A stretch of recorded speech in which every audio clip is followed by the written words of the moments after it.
West ইন্ডিজের সাথে যখন প্রথম টি-20তে বাংলাদেশ হেরে যায়, দ্বিতীয় টি-20তে যখন বাংলাদেশকে সিরিজে টিকে থাকতে হলে জয়লাভ ছাড়া আর কোনো বিকল্প পথ নেই, সেই দ্বিতীয় টি-20তে যখন 150 রান টার্গেটে ব্যাটিংয়ে নামছে বাংলাদেশ, একটা সময় যখন ওয়েস্ট ইন্ডিজ 10 ওভারে 94, শেষ 10 ওভারে যখন 55 রান, 8টা উইকেট হারায়, যে ওয়েস্ট ইন্ডিজ যেভাবে শুরুটা করেছিল মনে হচ্ছিল 180, 90, 200 রান করবে, সেই ওয়েস্ট ইন্ডিজ যখন 149 রানে তাদের ইনিংসটা থামে, 150 রানের টার্গেট ব্যাট করতে নামবে বাংলাদেশ।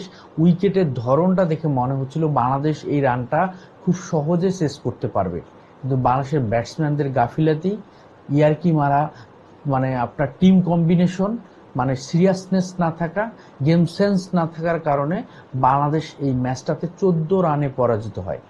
আমরা যদি দেখি ম্যাচটা মূলত বাংলাদেশ কোথায় হাতছাড়া করলো বা কোথায় হেরে গেল, এখানে মূলত 3জন ব্যাটসম্যানের কারণে বাংলাদেশ এই ম্যাচটাতে হেরে গেল, সিরিজ হাতছাড়া করলো। শামীম, জাকের এবং তৌহিদ হৃদয়।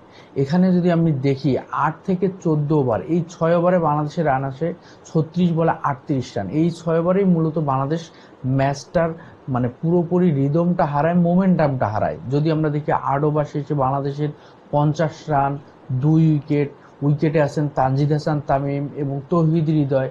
সেই 8 ওভার শেষে বাংলাদেশের যখন রানের প্রয়োজন 72 বলে 100, হাতে 8টা উইকেট, কিন্তু 14 ওভার শেষে বাংলাদেশের কত প্রয়োজন?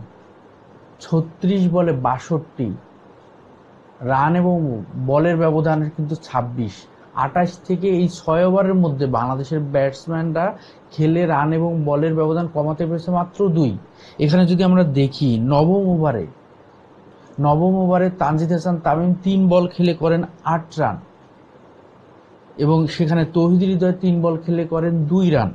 10ম ওভারে তানজিদ হাসান তামিম 3 বল খেলে করেন 3 রান, তৌহিদ হৃদয় করেন 3 বলে 2 রান। 11তম ওভারে তানজিদ হাসান তামিম 4 বল খেলে করেন 5 রান, এবং তৌহিদ হৃদয় 2 বল খেলে করেন 2 রান। এবং 12তম ওভারে তানজিদ হাসান তামিম 3 বল খেলে করেন 8 রান, এবং তৌহিদ হৃদয় করেন 3 বল খেলে 5 রান। এবং 13তম ওভারের প্রথম বলেই তৌহিদ হৃদয় আউট হয়ে যান। তারপরে ব্যাটিংয়ে কিন্তু তানজিদ হাসান তামিমের সাথে আসেন কিন্তু জাকের আলী অনেক। এবং 13তম এবং 14তম ওভার, এই 2 ওভারে 12 বলের মধ্যে 8টা ডট বল। 13তম ওভারে সর্বশেষ 3টা ডট বল দেন তানজিদ হাসান তামিম, এবং 14তম ওভারে শেষ 3টা ডট বল দেন জাকের আলী অনেক। এবং 14তম ওভার শেষে জাকের আলী অনেকের রান 7 বলে 2, এবং তৌহিদ হৃদয় আউট হন 14 বলে 12। তো এই যে তৌহিদ হৃদয় খেললেন 14টা বল এবং জাকের আলী খেললেন 60টা বল, 21টা বল থেকে কত রান আসলো ক্যালকুলেশন করলেই কিন্তু আপনার রান এবং বলের ব্যবধান বাংলাদেশ কমানোর সুযোগটা কোথায় হাতছাড়া করেছে বুঝতে পারবেন। এবং তানজিদ হাসান তামিম যেভাবে রানটাকে বাড়াচ্ছিলেন, যেভাবে অ্যাক্সিলারেট করতেছিলেন, ম্যাচটাকে জয় করার জন্য যতটুকু আপ্রাণ চেষ্টা করতেছিলেন, কিন্তু তার সঙ্গীর যে স্ট্রাইক রেটটা একদম লো এবং ডিফেন্সিভ ক্রিকেটটা খেলার কারণেই কিন্তু এই চাপটা পড়তেছিল তানজিদ হাসান তামিমের ঘাড়ে। তখনও কিন্তু তানজিদ হাসান তামিম তখন অনেকটা ব্যাকফুটে চলে গিয়েছিলেন, এবং শেষ 14 ওভার শেষে 36 বলে 62 রান প্রয়োজন, হাতে কিন্তু 7 উইকেট।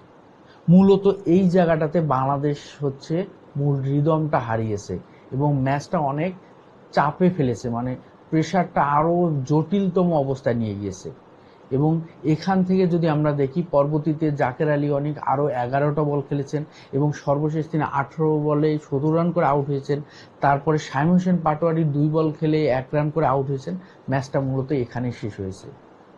বাংলাদেশ কিন্তু এই ম্যাচটা আরো আগে শেষ হইতো, আরো বড় ব্যবধানে হারতো। সাইফের ক্যাচ মিস, সাইফের ক্যাচ মিস করে ওয়েস্ট ইন্ডিজের ফিল্ডাররা, লিটনের ক্যাচ মিস করে, তামিমের ক্যাচ মিস করে, এবং হৃদয়ের ক্যাচ মিস করে। তো 4টা সহজ ক্যাচ মিস করে 4জন টপ অর্ডার মিডল অর্ডার ব্যাটসম্যানের ওয়েস্ট ইন্ডিজের ফিল্ডাররা।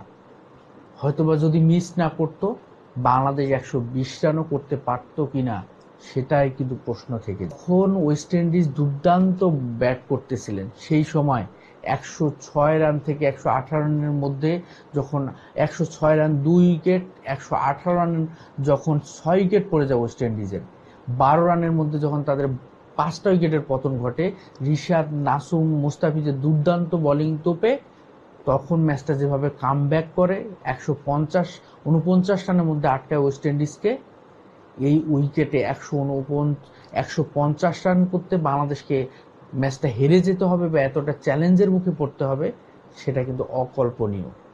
তো মূলত এই তিনজন ব্যাটার এবং জাকের আলী অনেকের ব্যাটিং স্টাইল বা ব্যাটিং ধরন নিয়ে অনেক কথা হয়েছে। তিনি যেভাবে একদম লেগ সাইডে খেলেন, বারবার যে কোনো অফ সাইডের বলকে লেগে টেনে নেওয়ার চেষ্টা করেন, লেগে টানতে গিয়ে যখন ব্যাটে বলে টাইমিং করতে পারেন না, ব্যাটে বল লাগাতে পারেন না, তখন কিন্তু ম্যাচের মানে সবচেয়ে কঠিনতম অবস্থা তৈরি হয়। এবং সেটাই হলো, দেখা গেল অফ স্টাম্পের অনেক বাইরে, ওয়াইড লেন দাগ থেকে আরও অনেক বাইরে, তারপরেও তিনি যেন ব্যাট লেগ সাইডেই ঘুরাবেন, লেগ সাইডে তাকে যেন ঘুরাতেই হবে, যেখানেই বল পড়ুক না কেন, যে লেন্থেই পড়ুক না কেন, যেখানেই বল পিস করুক না কেন, বাউন্স আসুক না কেন, ফুল টাচ আসুক না কেন, তাকে বল যেন লেগ সাইডে ঘুরাতে হবে। একজন এরকম মানে আনারি টাইপের ব্যাটসম্যানকে কেন আন্তর্জাতিক এবং বাংলাদেশের ন্যাশনাল টিমে কন্টিনিউ করা হয়, আন্তর্জাতিক ম্যাচে কন্টিনিউ করা হয়, সেটা কিন্তু আমার কাছে খুবই মানে দুঃখজনক লাগে। এবং বাংলাদেশের ব্যাটিং কোচ মোহাম্মদ সালাউদ্দিন যেদিন থেকে বাংলাদেশের ক্রিকেটের দায়িত্ব নিয়েছেন, ব্যাটসম্যানদের দায়িত্ব নিয়েছেন, সেদিন থেকে বাংলাদেশের ব্যাটসম্যানদের এরকম ছন্নছাড়া দায়িত্বহীনতা পারফরমেন্স কিন্তু একদম বাংলাদেশের ক্রিকেটের অবস্থানটা তলানিতে নিয়ে গেছে। আল্লাহ হাফেজ।